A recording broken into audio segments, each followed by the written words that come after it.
What's up, everybody? This is why some entertainers go broke. You know, you look in our business, right? You see actors, you see comedians, you see musicians. I'll just take it like for actors, you know, whatever. But you can apply this to anything. And it's like, you know, they're doing well. You see them in magazines, you see them in roles, you see them, you know, really thriving. And then you see them, you know, maybe a few years later, or a decade later, or 15 years later, and it looks like they're broke. And you're wondering, what happened? Why did it happen to people? Well, you have to ask yourself, what happened? Is it easy to lose $100 million? No, it's not. But it's easy to have $100 million taken from you. And that's one of the things you don't see, you know? So I'm going to break it down for you. Why some entertainers go broke. The first thing is frame of reference. And that is, you literally go from 0 to 0 to 0 to 0 to 0. And then you get a little break here and a little break there. And the next thing you know, you're starting to make money, you know? And it's exciting and it's very, very comforting. And there's a lot that comes with it. Like the first thing I wanted to do was put it in my bank and get more and just keep putting it in my bank. But all of a sudden you get a check in the mail and you're hanging around with your friend and it's like a $6,000 check. And you're like, and your friend is still living on a futon and you're like, you want to go out to sushi? Well, you can't expect them to pay. You can't. I mean, they might try, but you know, you feel bad and it's your friend and you're doing well. So you're like, hey man, I got you sushi. So the first thing I started doing, I just would take anybody out to eat. That's what I would do. Anybody who wanted to eat that I liked, they were eating. And I eat really good. I'm very, you know, gourmet. I'm a foodie. So if I'm going to Katsuya and I'm ordering fucking lobster tail truffle, guess what? You're getting one too. And I don't care if we're on a date. I don't care if you're my friend. I'm generous with it, you know? Now, why am I like that? Because I feel good. I feel good. And hey, you're enjoying it with me. So you feel good. One of the examples of why some people can go broke or lose money is because people are not like you. And I've always believed in myself, you know, always. Anytime I got off of it, that's when I hit trouble. And anytime I let other people take over and try to guide me, it never works. It fucked me up. It fucked me up. And that is my lesson at 50, which I've done. I've had it up and I've had it down. But when you're in the position I'm in, you have to be in control. And you have to have people around you that defer to you. Do not listen to those people that say, well, sycophants. That is a different fucking thing. Do not listen to those idiots that say that. They have no idea what that term means. Do you know what a sycophant is? A sycophant is if you're doing heroin every day and you've got a person who is your bread maker, and you make him 10 loaves a day and he eats one, but for every loaf you get $1,000. And you're like, hey, and you like do the heroin pose for like 2 hours with your statue, and you come out and be like, oh, hello, Filippo. Do you think I do too much heroin? And Filippo's like, no, you're fine. Heroin, you need to escape. You know, it's fine. I think you're fine. Okay, that's a sycophant. Because A, Filippo is overcharging you for bread. B, he's charging you for 9 loaves that he knows you're going to pay for, and you're only going to eat one. And C, he's enabling your bad behavior by not stopping you. That is a sycophant. You understand? People that enable bad behavior for their upside. That is a sycophant. That is people you do not want around you. What you want to do is have people around you who protect you, who breathe positivity in you, and really don't even work for you for the money. I know that sounds crazy, but the minute somebody in your camp starts fucking pushing a clock, you're fucked. Because they're not there. They have to be as passionate about you as you are about your career. And it takes a village. And a lot of people that go broke get fucked up for a multitude of reasons. And that's one of them. I think you have to really understand, and what I try to do on this is bring you inside the game. You know, I hate it. I don't want to call people out, but you know, I'm not going to do that right now, but I hate it when I see like entertainers going through some shit, and then I hate when another entertainer pokes at them and tries to take them down or use them as the butt of the joke. Oh, I fucking hate that, man. That's cannibalism. We're in this air together. Obviously, if somebody did something terrible, that's a different story. I don't blame normal people for doing that because they don't understand it, and that's okay. But when other celebrities or entertainers or whatever the fuck your label is starts picking apart a person in the limelight who's also of your ilk and probably higher on the food chain, and you take them down, that's fucking disgusting. You're a sad clout chaser. And what does that have to do with why celebrities go broke? Well, sometimes why they go broke. It's because I've always believed in myself. I'm not broke. I live very well. I've lost some money, and I believe I lost some money because of things that I thought people would take care of me on. You know, I can't tell you. I want to do a whole series called Scumbags. I can't tell you how many people do not fulfill their side of the bargain. You know, when you start making really good money, you lose your frame of reference. And when you really start making good money, you never think it's going to end because you're starting to do what you love and people love you for it and it's going well.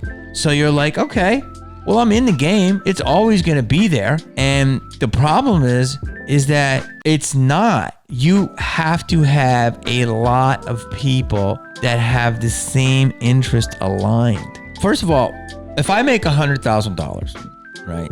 And I have what you call a full boat, agent, manager, lawyer, accountant, all that stuff. That's 30% off the top. So 100,000 is now 70. And then you get taxed on the 70, okay? Now your taxes should be less because of those people that are write-offs and different things. But it's usually you take 50 or 48 home, really. And then if you have a lifestyle that you need to keep up, if you have, you know, people on your payroll that you have to work and you have a house and you have to upkeep that and all that stuff, and you're living what you think is a lifestyle you can afford, you know, money can go. Because you have to pay. And so if you don't have the right people around you, helping you, guiding you, you know, somebody who can play 6 instruments might not be the best person to pay the light bill. And that's okay. That's okay. They're doing something out of the ordinary. Some people worked really hard at it. Some people have a gift. I don't know. So they have to have the right person around them to pay the light bill. But if that person knows nothing about money or anything, his light bill, which should be $15, might be $15,000. And he doesn't think anything of it because he's making a concerto. And then in 5 years, he realizes, where'd all my fucking money go? Oh, my light bill was $15,000 a month? What? So you got to stay on top of it. And it's painful. You know, don't just shit on the people and the artist, you know. Shit on the people around them. Seriously. Some of your favorite people that have gone through tough times, investigate that shit. You know, there's a lot of greedy people in this world. And there's a lot of greedy people in this business. And that's okay. I'm a big boy. This is the business we've chosen. Hyman Roth. But it's just, when you come into this, I mean, a lot of businesses have a lot of corrupt stuff in it. So, but let's just say Hollywood, which I work. When you come into Hollywood, you're all bright-eyed and you're bushy-tailed. And it really is great. You meet so many great people and people that encourage you and nurture you and really want you to succeed. And you'll find these fans in casting rooms or, you know, workshops, or, you know, when you do a comedy show or whatever, you'll find them. And they really just want you because they enjoy you. And then you got people that want to take you down, people that want to block you, people that want to hate you, and they got a lot of their own baggage that they haven't worked out in their own life, and you don't realize it, you know? Like, you know, just on the simple greed tip, like, I had an accountant one time, and it's standard practice if you, what you call, give over everything to the accountant, almost like power of attorney. You let them sign your checks and all this stuff. They'll send you statements every month. You see where all your money goes, but you can let them sign your checks. That's very common. And, you know, you get your credit card bills and you look, you know, but sometimes you start getting lazy, like, fucking just pay it, whatever. And, you know, for me, I'm starting to get tired of it, and I'm just like, I'm just going to make more money. If I have big bills, I'm just going to make more money, you know. try not to be stupid with it, but I'm going to enjoy my life. So I could absorb some big expenses. And this is just a little one I had, but like I fucking had this account and it's normal for them to take 5%. So they wanted 5% of what I was making for as long as they represented me. And I said, that's okay. Any money that comes in, they process it. Some people think that's high, but yeah, at the time I was so busy. But then they started to slip some shit in. And I noticed that they were going to start taking 5% of my residuals. Like what? The first 10 years of my life that they were not a part of, they were going to fucking take a cut of that. All they had to do is take the check, put it in the bank. But they said they were processing it. So if I got a $5,000 residual check from Malibu's Most Wanted, $500 they should go to them. Motherfucker, you weren't around. You weren't in the boo. Like, no. That's like, no. And so I had to snip that. But if I wasn't looking, sure. I had a management firm one time wanted to do that. Just started repping me, and they also, you give them and they process your money. They wanted 5% of money that came through. What? You can't. Well, you're difficult. You're hard to deal with. Yeah, okay. So like that, and that's a nice play. I will start naming names soon. I really will fucking start naming names. Here's another thing. Shady investments. I can't tell you how many have I done of those. They hurt. They hurt 30, 50, 100 grand. It looks good, right? Get a deal and you give your money away, and it's, if you lose it, it doesn't feel great, but you can write off a lot of it, which is okay. But when you find out that these people really don't have the work ethic you do or the brains, and you're like, whoa, wait, what happened to the fucking thing we were gonna do? We started that small fucking little business together. You're supposed to be working on that. Oh, yeah, I'm working. You see a picture of them in fucking Miami. What? You have to watch the watchers, and that's just it. That's just the saddest thing. I just think that Hollywood is so, obviously there's drugs and there's alcohol and there's bad decisions and there's bad career choices and there's overspending and there's ex-wives and there's life and there's all of that stuff. Yes, there's a lot of problems that the artist brings upon themselves, but there's also a lot of people that don't give the artist the proper tools, but yet they're taking their money. And there's a lot of people that don't think the long run. And it's painful. It's trusting. Like I'm a very trusting person. You know what I mean? Because I'm not going to fuck you over. That's not who I am. A, I don't want to do that. I feel bad. And B, I have belief in myself. We can go do it. We can, you want to be a comedian? Okay, let's do it. You want to be an actor? Okay, let's do it. You want to produce? I've done it. I've done a lot of things in my life. I do it. I still do it. I'm a doer. I don't see no. I don't like no, but I'm going to get there. You're not going to stop me. And so many people don't have that. And that's painful to realize. Especially if you give them $100,000, $200,000 of your money and they piss it away or they fuck it up. And you're like, don't you have the work ethic? Oh, God. Oh, Jesus. Oh, shit. I'm going to tell you, here's another one. Theft.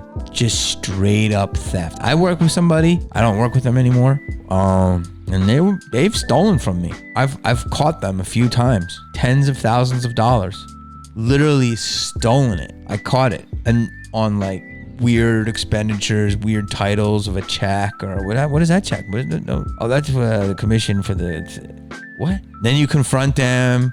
Oh, no. What it was, do you know how hard it is to get somebody like that out of your life? You're working all the time. You're in a movie, you're on comedy clubs, you're, traveling, you got to do radio in the morning, you're doing all this stuff. And I'm not complaining. I'm just saying that you're doing a lot of stuff. So you don't even have time to sleep. And you're on this Ferris wheel. That's why a lot of people like to get next to a celebrity and keep them busy. They keep them busy. That way they can fucking cover their crimes. I had a person work for me, stole my personal credit card. I have all his purchases. I'm like, what? People get too close to the lifestyle and they get jealous of you. I mean, I've had great people near me, but at the end of the day, I've had some shitty people too, and you don't want that. But it's hard. So many people have ill intentions, and if you believe in yourself and you're like, oh, okay, let's give this a whirl. And then they start, slowly fucking taking from you. You're like, you kind of feel it. You're like, but you're too busy writing a joke, or you're running around doing a pod, or you're, auditioning for a cartoon, and you don't have time to deal with it. You're tired, and then the next thing you know, you're like $1 million light in your bank account over the years. You're like, what the fuck, right now? See, a lot of people aren't equipped to deal with that. It's painful. I have somebody recently that just I found some shit out about, and I'm, people think they could just take advantage of people in the limelight, and it's just not right. I didn't have any guarantees that I was going to be here. I had nothing. All I did was have a dream, and I fucking attacked it. No guarantees, but I took a shot. Greed, too much trust, drugs, alcohol, jealousy, naivete. People are fucking terrible. Even if your career is hot or cold, the world has changed too, which I knew it was coming, but there's no free lunches anymore for anyone. You have to prove your analytics, which I like. I like that. I'll take my chances. One of the things I want to be on this podcast is really who I am, and I'm open. I hate non-open people. I really do. And I hate fake open people too. Hey guys, thanks for watching. Remember, as always, push that subscribe button, push that notification bell, leave some comments. Peace.